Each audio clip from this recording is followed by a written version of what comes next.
You're listening to Soap Dirt, the latest in television entertainment news. Hey, Y&R fans, it's Belinda from Soap Dirt, and I've got some exciting May Sweeps predictions for you. Sweeps kicks off Thursday, April 25th, and I've got 5 big predictions I cannot wait to share.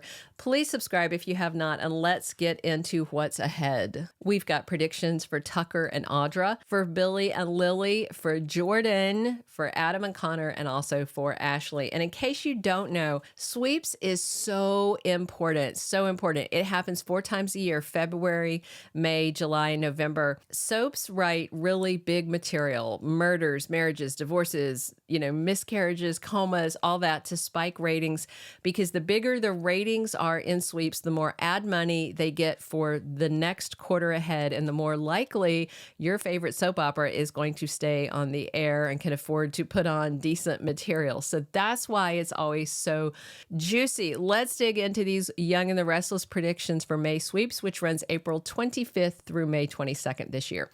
My first prediction, I think Tucker is going to be in danger, and it might get Audra to change her tune. We know that Tucker McCall is the object of Ashley Abbott's obsession for at least one of her alters and Ashley herself, and it may get worse soon as we meet her new alter, the one that likes tequila and has a strong Southern accent. The writers did not put a whole lot of effort into naming this one because she's called Belle, I guess meaning Southern Belle, which is a pretty prosaic choice in a name, but oh well, we get what we get.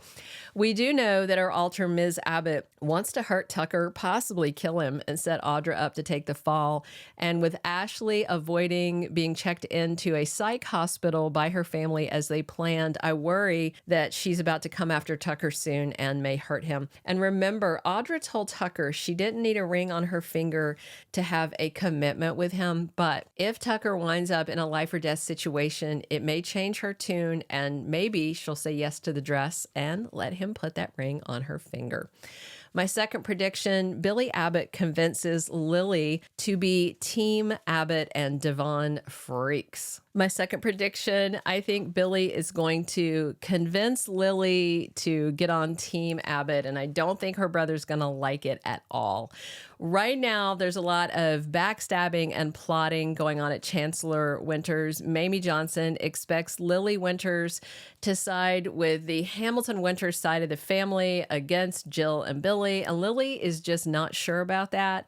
Jill Abbott is her mentor and a very good friend. Let's be real, Jill took a huge leap of faith when she put Lily in charge after she got out of prison for that overly harsh sentence blaming her for Hillary Curtis's miscarriage and death. She was a convicted felon, and in the end, for that reason and more, I don't see Lily betraying Jill.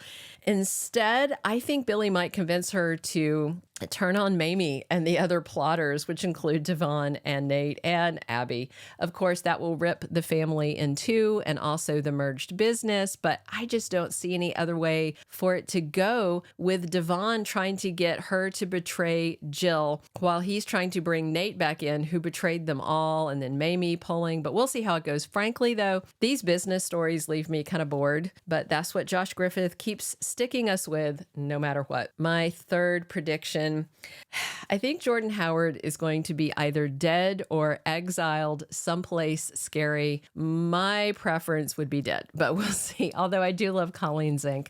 So right now, as we're tiptoeing closer to May Sweeps, which starts this Thursday, we have a lot of buildup related to awful, murderous Jordan Howard.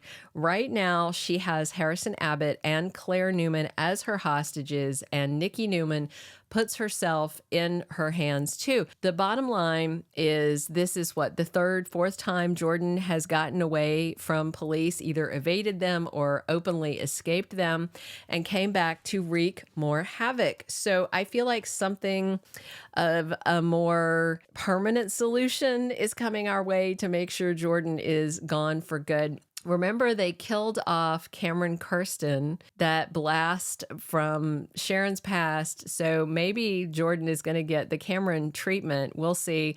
They've killed off, other good villains. They killed off Ashlyn Locke. They killed off Jeremy Stark. They don't keep villains alive that much. So I feel like her life is at risk. I don't think she's going to get to enjoy that chateau in France and $5 million of Abbott money. I suspect somebody may kill her, possibly even Claire. But if Jordan does survive this, I feel like Victor might have her dropped off into a Peruvian prison or something like he did to Marco Anicelli as a form of permanent exile, since clearly she cannot be held by American police. All right, our fourth prediction. I think Ashley Abbott's going to hit bottom, but her French friend is going to get her the help that she needs. Last week, Tracy Abbott had talked Ashley into checking into a psychiatric hospital to get the help she so clearly and desperately needs.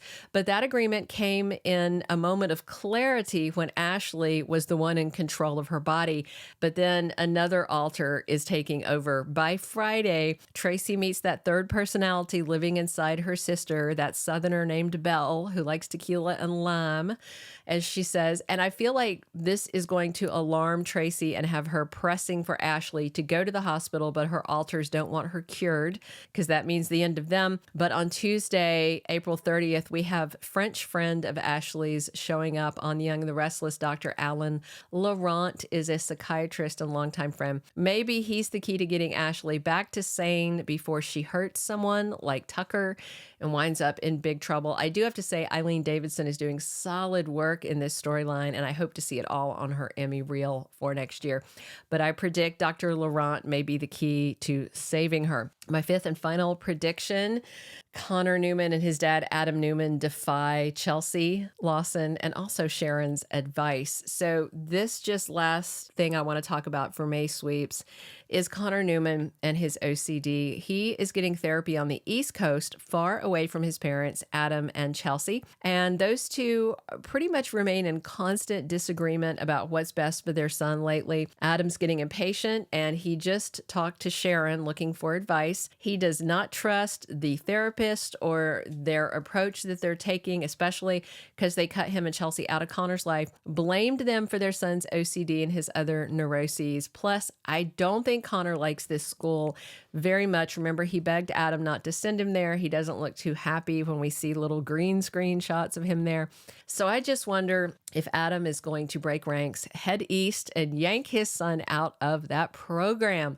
If he does, it sets the stage for a huge showdown with Chelsea, who, of course, has Billy as her hype man, which Adam does not appreciate. But if this is Adam's plan, maybe, just maybe, Sally Spectra can talk him out of it. Because what I'd really like to see in May Sweeps is Adam and Sally getting engaged and being all romantic. But all they seem to talk about when they're together is Connor and all the other Newman drama. So maybe that'll have to wait for July Sweeps. We'll see. Drop your comments. Please subscribe if you've not. Come back soon. I'm here talking Young and the Restless with you 7 days a week. And as always, it's Belinda from Soap Dirt. Thank you for being a loyal listener. Follow us wherever you get your podcast, because you don't want to miss the next episode. Soap Dirt is on all the major podcast platforms, including Apple Podcast, Spotify, iHeartRadio, and more.